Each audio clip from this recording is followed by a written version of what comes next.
Welcome back.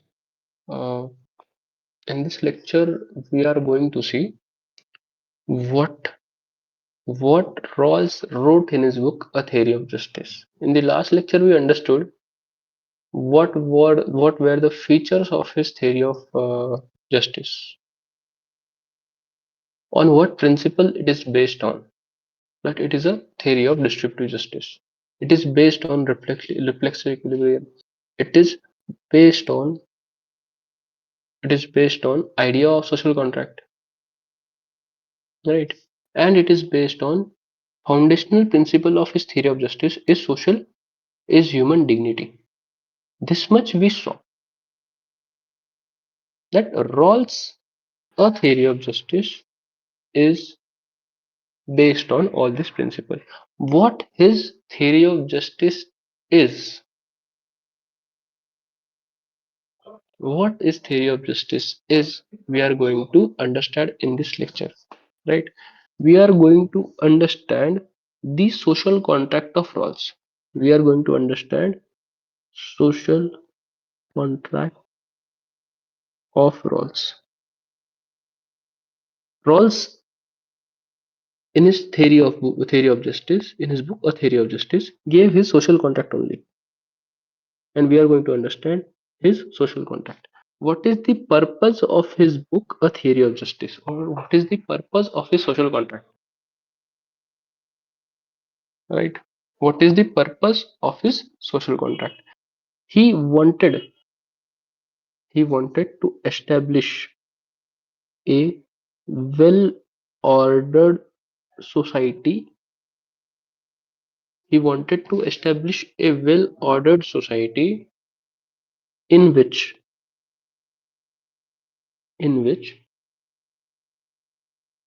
fairness or affirmative action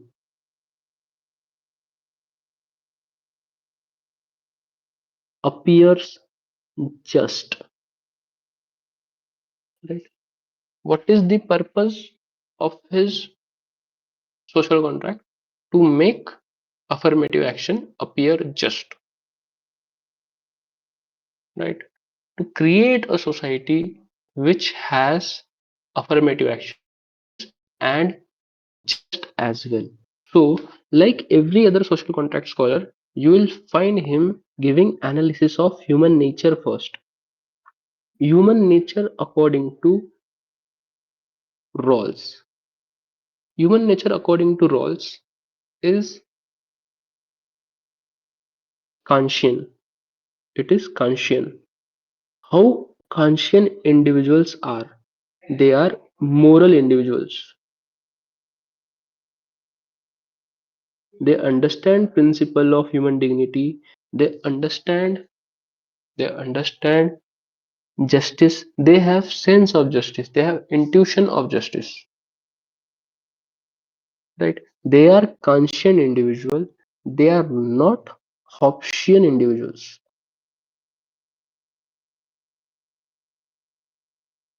What do you mean by, or what do you understand by Hobbesian individuals? Hobbesian individuals are power hungry individuals, right? They are selfish, egoistic, utilitarian, power seeking, fearful, coward, possessive, right? And conscious individuals are moral individuals with sense of justice imprinted on their soul. They are not power hungry Hobbesian individuals, and they are Hobbesian individuals are without conception of justice on their soul. Kantian individuals have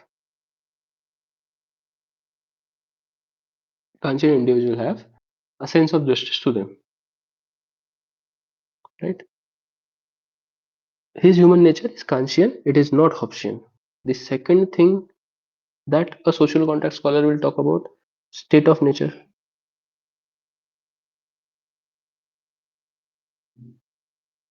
State of nature.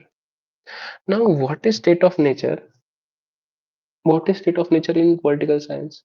State of nature is basically a situation where there is no state, there is no common authority, and in this situation, how people act and react is state of nature, right? In this situation, how people act and react is state of nature. Now, state of nature, according to Rawls, was original position.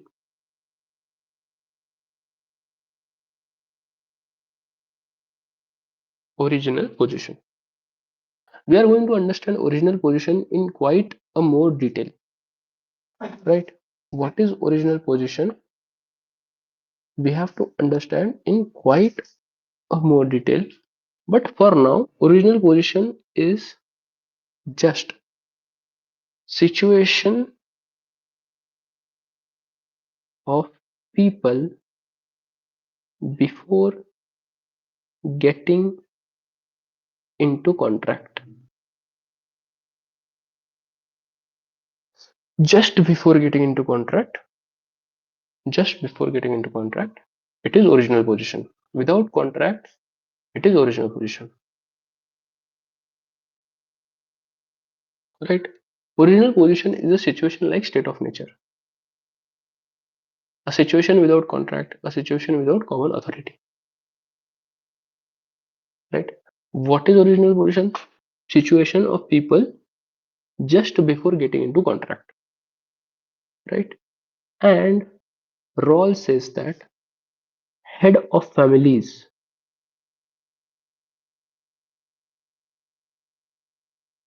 will come together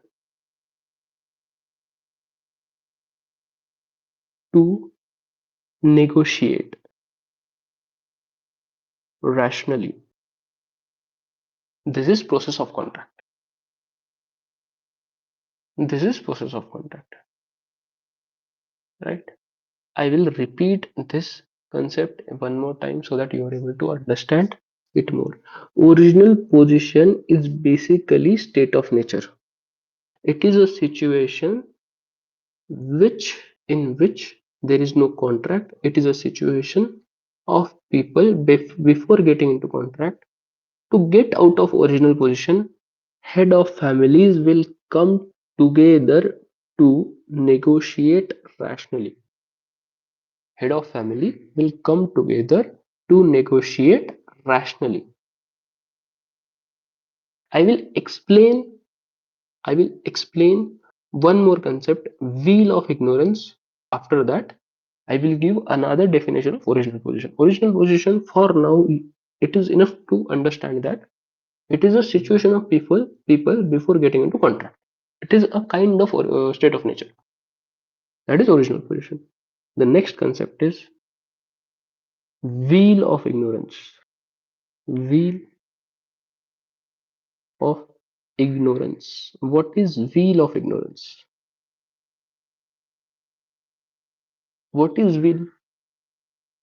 Harry Potter, if you have seen Harry Potter, he has cloak of invisibility, right? This is similar to that. Cloak of invisibility like situation is there, right? Wheel of ignorance. You are almost cloaking yourself with ignorance, right? You are you are covering yourself with ignorance, right? If you have slept with sleep mask, that is a kind of wheel, right? For this, I am just saying this to explain you. Wheel is a separate kind of cloth, right? That is a kind of wheel. You're just covering yourself so that you cannot see outside of that wheel. Wheel of ignorance is basically covering yourself with ignorance. Covering yourself with ignorance, right? Covering yourself with ignorance. Why? Why? So that, so that You are under position of absolute rationality, right? You are under position of absolute rationality. I will explain this totally and then go back to why covering yourself with ignorance. Why he says that ignorance should be there. Ignorance about what? Why should cover yourself? Why should blind yourself? Why should you blind yourself with ignorance? Right? That is the idea. You should blind yourself with ignorance. That is the idea. And I am going to explain you the whole thing and then go back to this point, that why should you blind yourself with ignorance? Veil of ignorance is basically a heuristic device.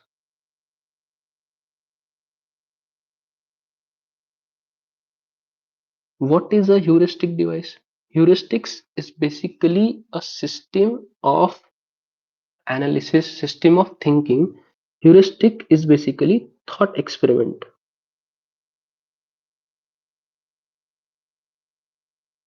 Heuristic is basically thought experiment.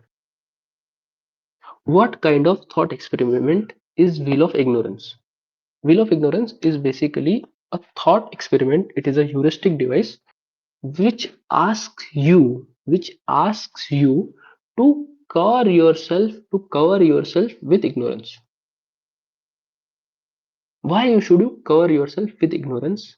Because this thought experiment wants you to this thought experiment wants you to be in absolute rationality.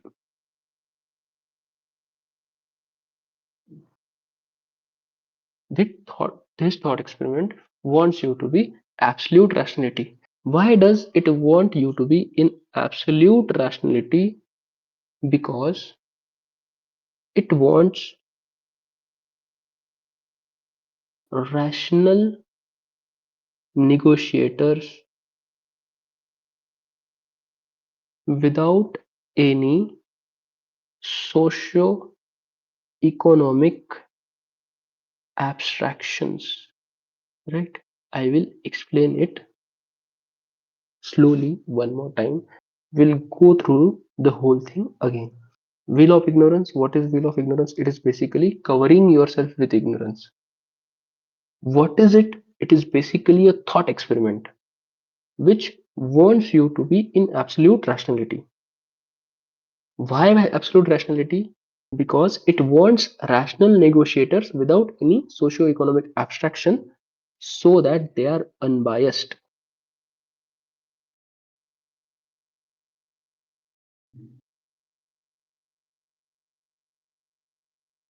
Right? With an example, I will try to explain you this. With an example, I will try to explain you this.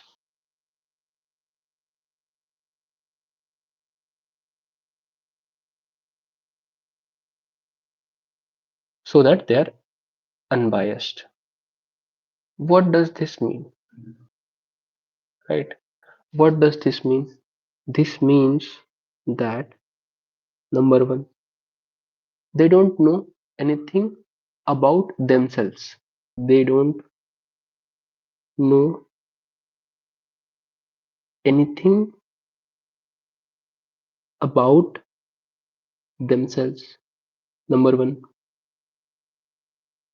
they don't know anything about anyone else.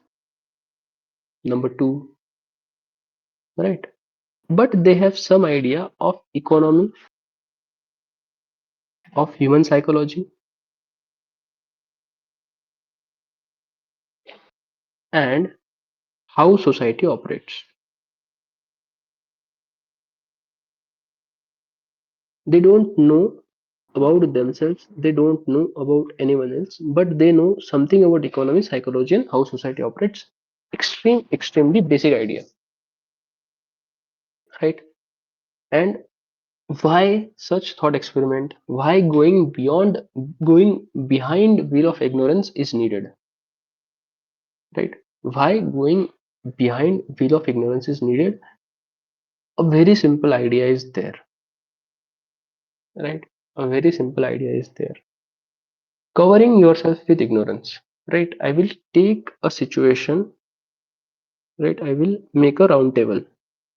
This is a round table.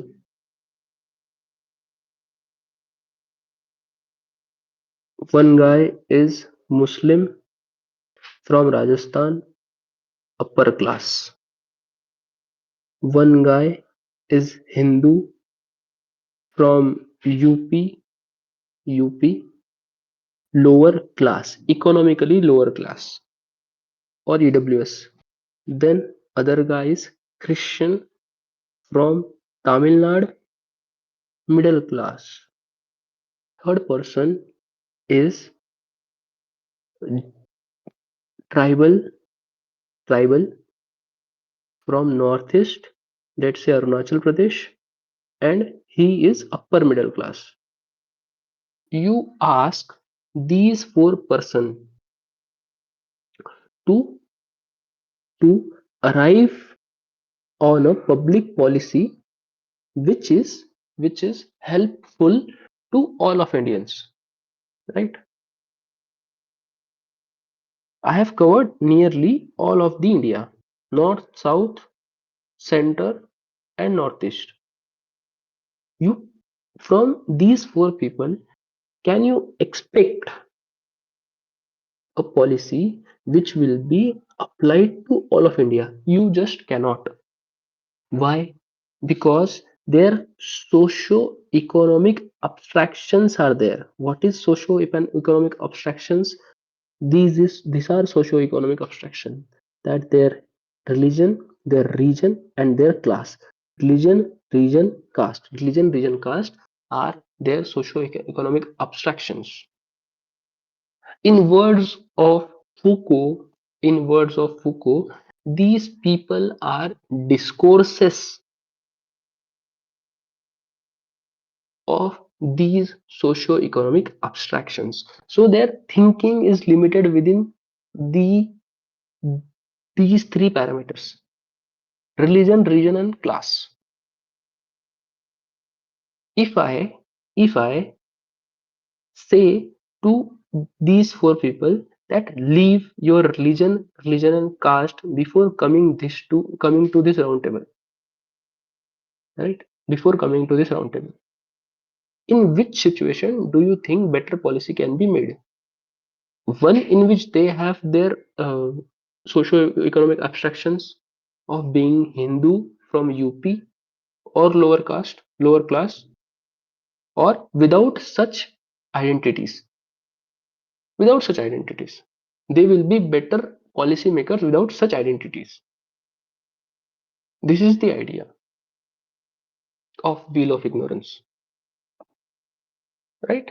This is the idea of wheel of ignorance. That you don't know that you are a Hindu from UP and lower caste. You don't know other person is Christian, Tamil Nadu, and middle class. This is wheel of ignorance. That you are ignorant about socio-economic abstractions of you and the other person as well, who is at negotiating table with you. This is wheel of ignorance. This is the thought experiment of wheel of ignorance.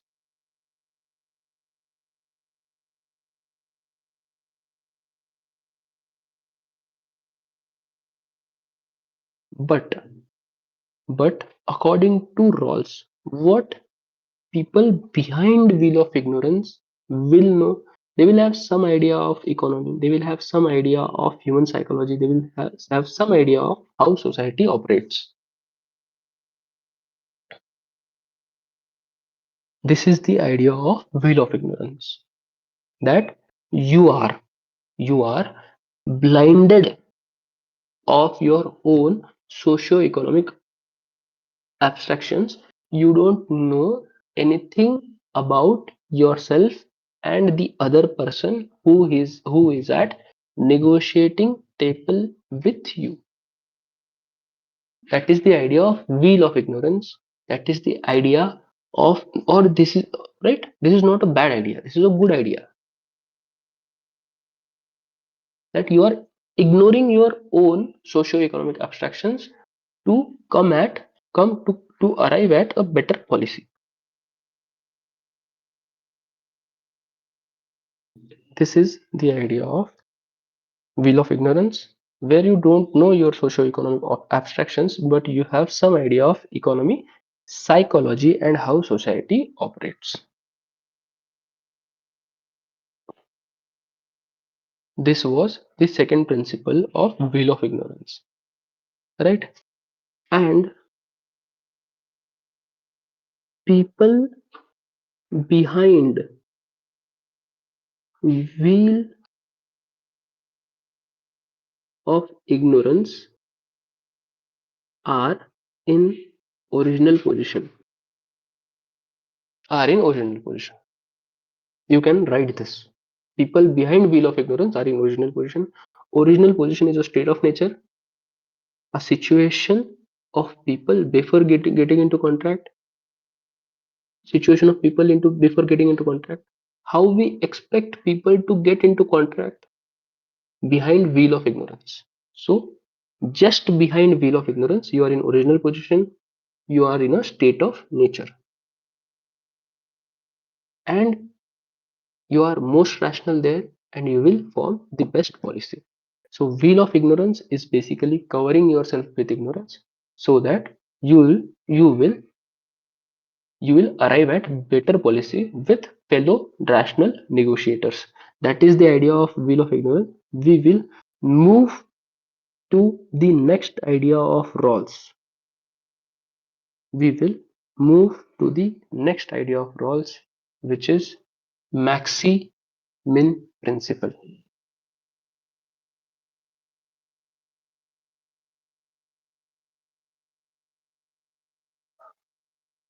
Maxi-min principle. Not really hard to understand. Maxi-min principle, right? Easiest way to explain this. Easiest way to explain this is basically maximizing advantages, if any, minimizing disadvantages, if any, maximizing advantages, if any, and minimizing disadvantages, if any. As simple as that. I will explain you with an example. Okay? Maxi-min principle basically maximizing advantages, if any, minimizing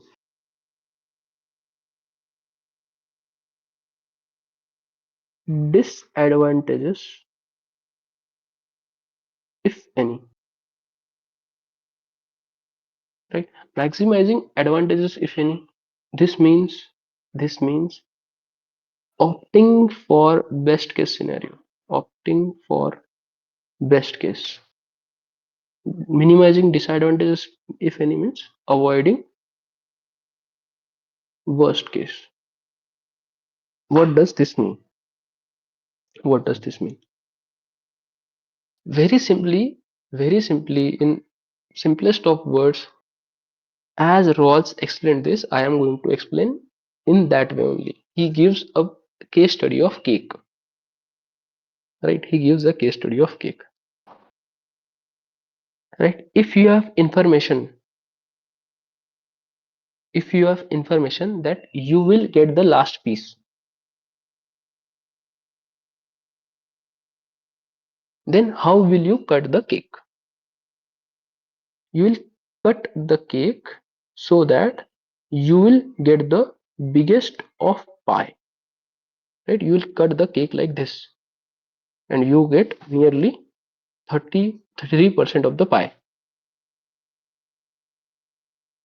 And if you don't have information that which piece will be distributed to whom, you will cut the pieces equally.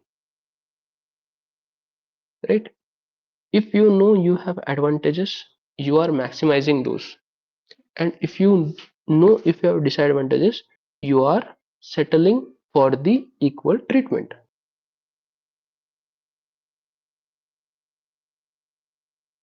right? This is basically maximum principle. This is basically maximum principle. Maximize advantages if any, minimize disadvantages if any, right? As simple as that.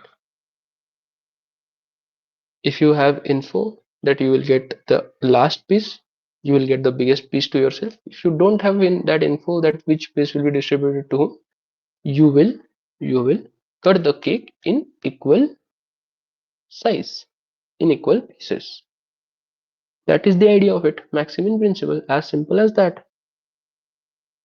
The next principle that that Rawls gives, the next principle that Rawls gives is categorization of goods. Categorization of goods. Categorization of goods. For Rawls, there are two types of goods. First type of good is primary good. Second type of good is secondary good. What is primary good? Primary good is basically the goods which are essential to do something in life,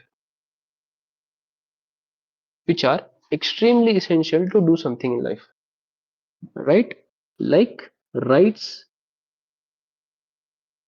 liberty, equality, income. These are all these are all primary goods. These are goods which are needed to do something, right? These are primary goods. Means are primary goods, right? Primary goods are means to do something. Secondary goods are basically goals, right? Are goals. Secondary good can be becoming a person, right? Secondary good can be graduating.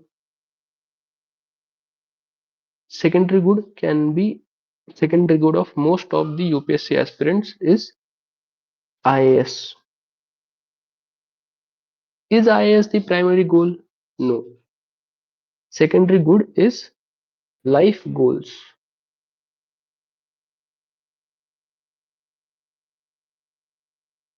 Primary good are means to achieve those life goals. You need right, you need rights of freedom of speech and expression, rights of studying, right to education, right to liberty, equality, and income as well to study something, to do something, right? Those are primary goods. But life goals are secondary goods, right? With respect to primary and secondary goods, what does Rawls say? What does Rawls say? He says that he says that if a society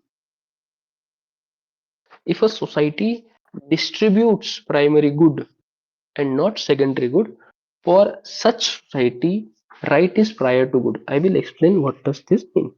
Rawls बोलता if society if a society distributes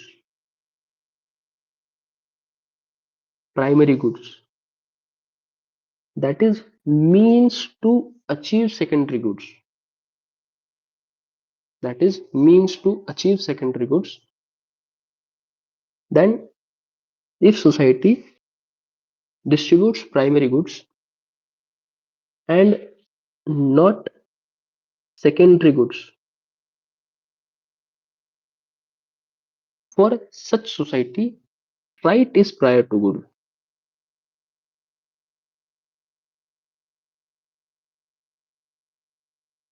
Right? What does this mean? Right is prior to good. That right is prior to good means individualism matter.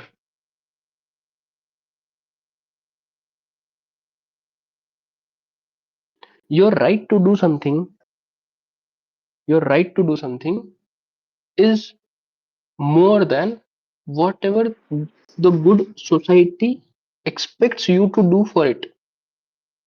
Right? It is individualism. It is autonomy of self. I will explain this. Don't worry. Autonomy of self and freedom of choice.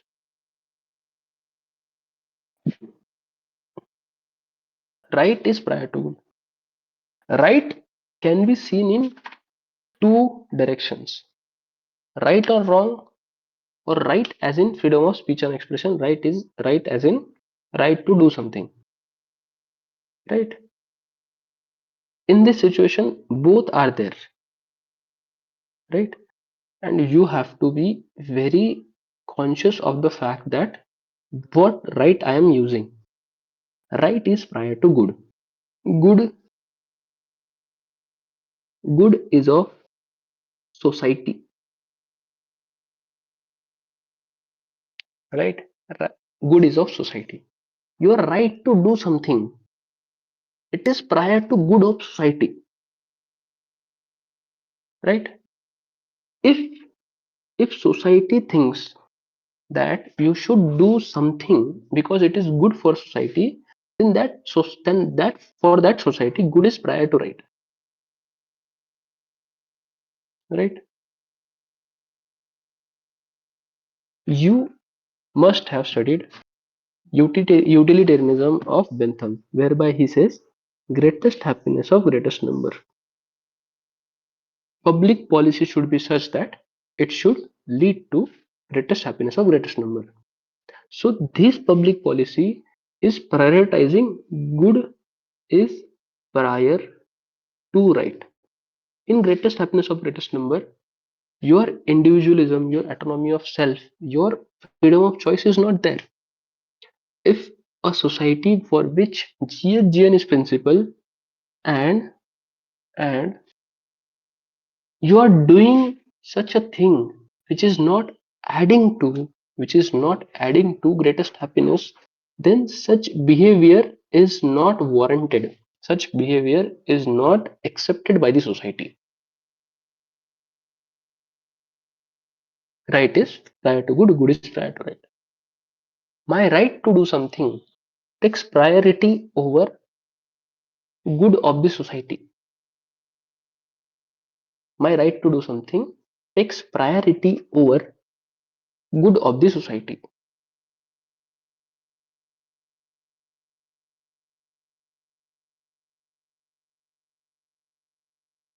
Right? And on this point, right is prior to good. Communitarians criticize Rawls. We are going to see that, but for now, it is enough to understand what I mean by right is prior to good. My freedom of choice, my autonomy of self, my individualism is prior to good of the society. Right? I will give you example to make you understand more. I'll give you example of caste system. Does caste system allow you individualism or autonomy of self? No, no. Your your work is determined by the caste which you are born in. So you have no autonomy of self. Your work is determined by whatever caste you are born in. You have no right to choose your work. So caste system prioritizes good of the society over right of the individual. So these kind of system is wrong according to Rawls. right? But in liberal societies, the work that you do, the work that you do, it is not predetermined, or your freedom of choice is not limited. Your autonomy to do something, it is not limited by the good of the society. You can do anything which you want to do and don't have to think about good of the society. This is the behind right is prior to good. This is the idea behind distributing primary goods over secondary goods. Right? We'll go back to the original concept of primary goods and secondary goods. What are primary goods? Means to do something. What are secondary goods? Life goals, becoming something, your work, your education, whatever. If society determines the limits of your equality, rights, liberty, then that is okay.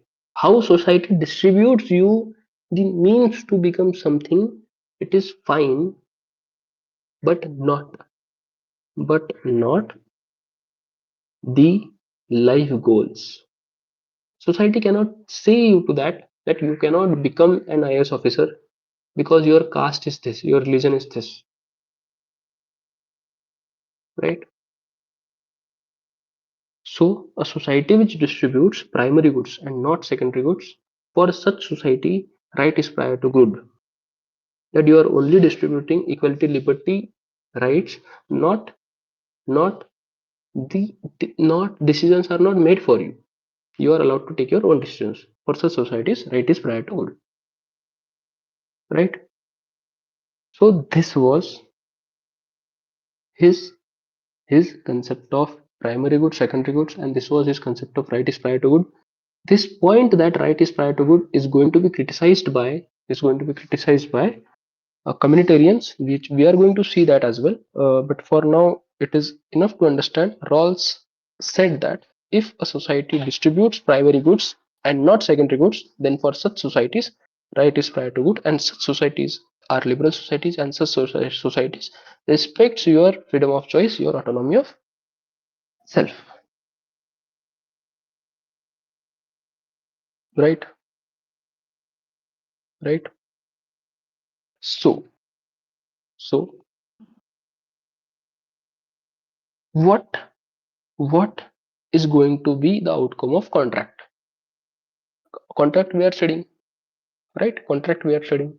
What kind of goods does a contract should distribute? Second, primary goods, right? So uh, we just have studied what are primary goods and what are secondary goods, and distribution will be of primary goods and not of secondary goods. Now how actual distribution will be is something which we are going to study, right? Actual distribution of primary goods according to Maximin principle. What is Maximin principle? What is Maximin principle?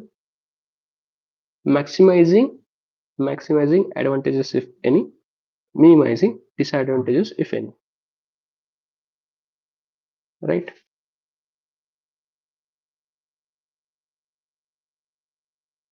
Right. So so when distribution is going to happen, people are going to think on these two positions, on position of maximum advantage and from position of minimum advantage. These are two positions on which a, a a rational negotiator will think on.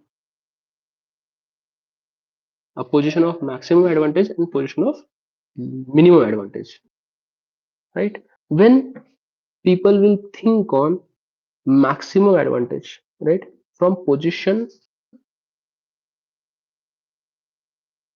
of maximum advantage, where thinking on the lines of distribution of primary goods according to maximum principle from position of maximum or most advantageous position. How do you think people would want distribution of primary goods to be? ठीक है, most advantageous position. If when you are most advantageous in a society, when you are talented or you are rich, when you are talented or you are rich, you would want you would want that you should be able to use your richness or your talent to maximum liberty, right? If you are talented and rich and or most advantageous in a society, you would want to use these two things to your maximum liberty, right? From position of most advantageous position we are thinking, right? When you are in this position, when you are in this position, you will say, I want maximum liberty. That is why liberty is the first principle.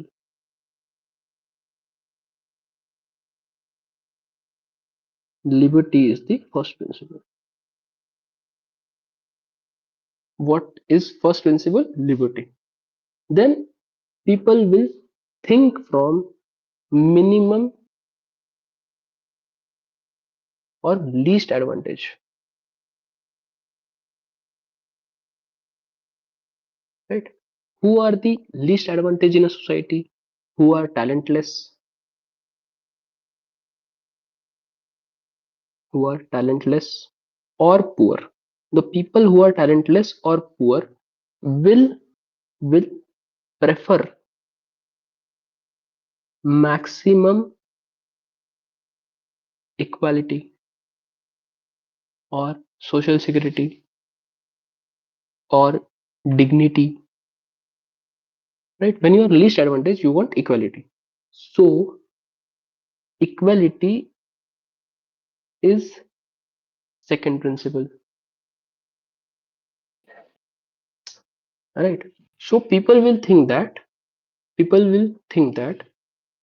right? If I am not most talented, if I am not talented at all, I would want equality for me. And some people will think that if I am extremely talented, then I would want liberty for me, maximum liberty for me, right? But what Rawls say how social contract will be, right? Social contract will be for Rawls. Social contract will be behind veil of ignorance, that you don't know anything about you. You don't know if you are talented, if you don't know if you are rich, you don't know if you belong to a majority religion. You don't know anything. You don't know your class. You don't know your caste. You don't know anything. In that situation, when you don't know if you are talented or you're rich, you will want a system which does not give absolute liberty or absolute equality. You would want a system which is a middle path, path which talks about some liberty and some equality, right? A system which is social liberal, which talks about social justice and liberalism as well. You would want best of the both world. Because if you are born poor or born talentless, then in a situation when you are allowed to use maximum you are allowed to use maximum liberty, you would have a very hard life. You would have a very hard life because people are going to be always talented than you, always richer than you. So you don't stand a chance if you are poor or talentless in a situation without in a situation of maximum equal liberty or maximum liberty. But if you are born talented and you are born rich and you are in a situation of maximum or of a maximum equality, then you would think that even if I am born rich, even if I am born talented, but state is keeping me equal to everyone else, then what is the point of my talent? I will be demotivated to do anything, right? So the situation of maximum liberty is not good for poor. Situation of maximum equality is not good for talented, right? So people will come to a middle path, and that middle path is given by Rawls in his three principle, of which first principle is liberty or equality principle. This is the first principle. Rawls starts with everyone should get maximum equal liberty. Rawls starts with this, that everyone should get maximum equal liberty. Rawls begins with this.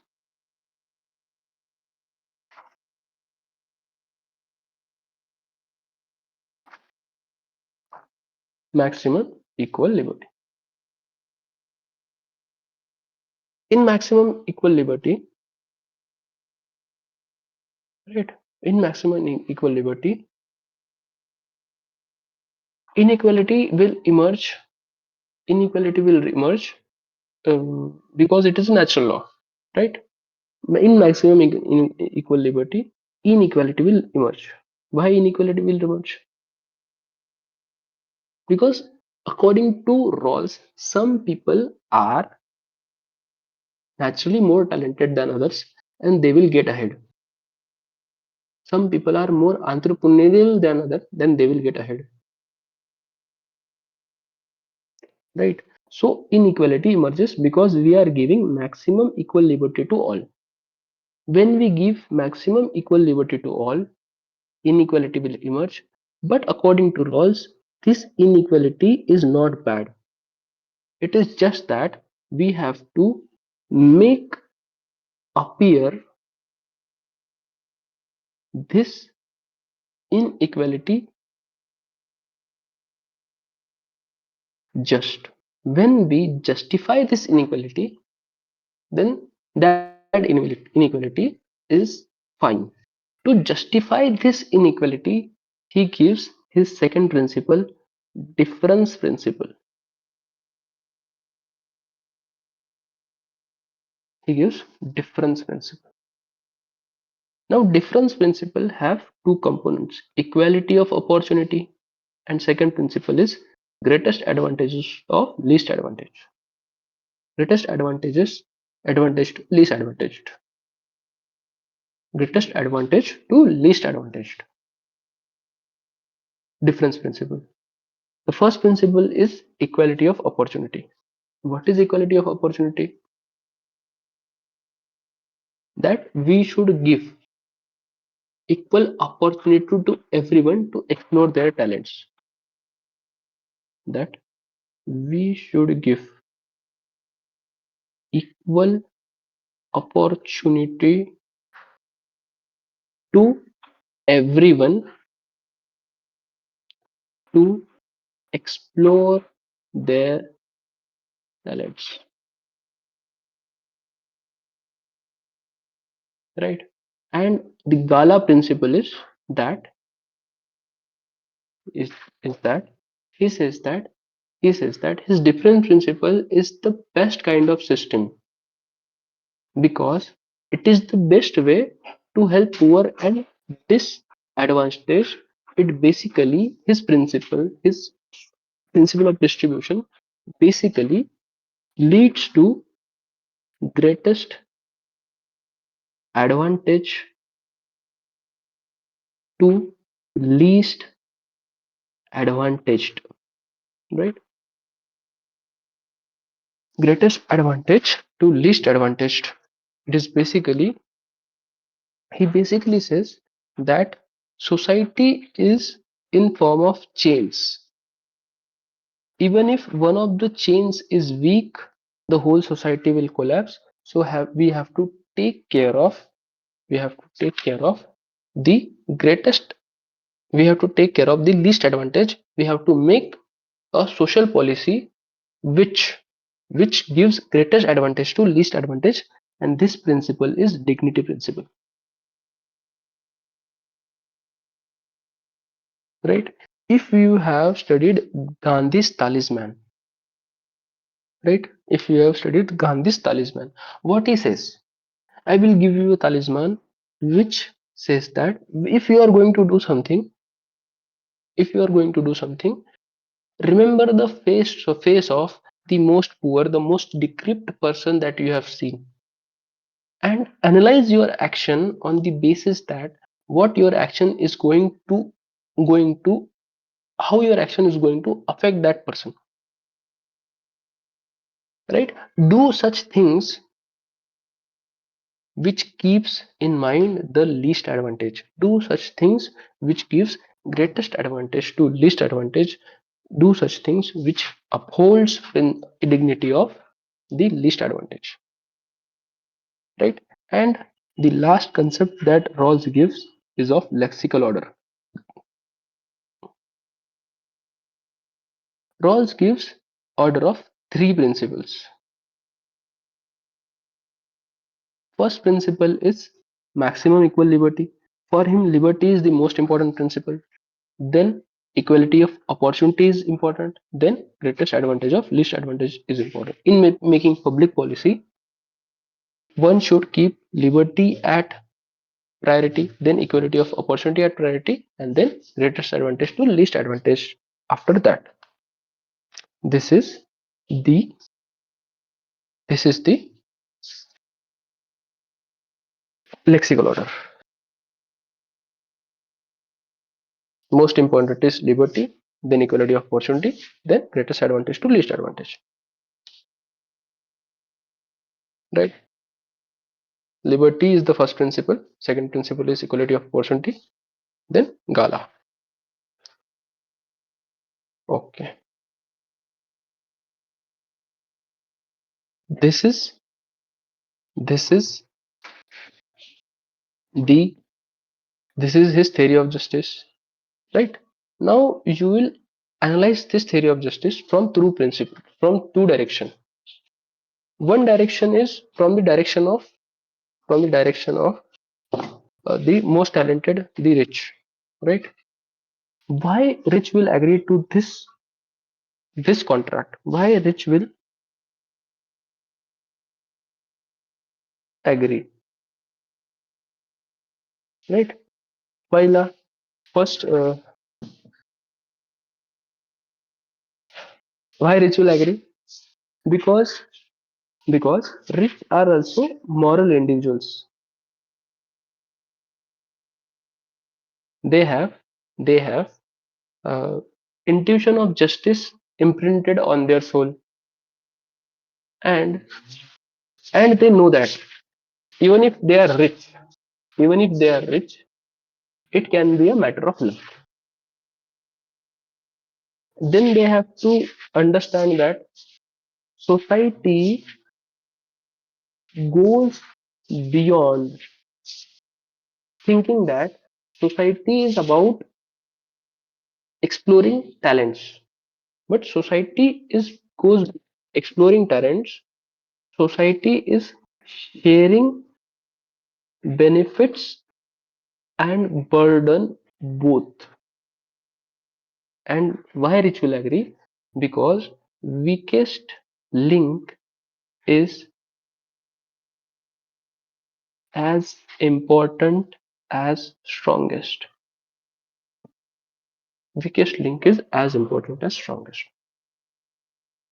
When we are going to study reservation, when we are going to study caste, there this concept of gala, even weakest link is as important as strongest, become important. Why poor will agree?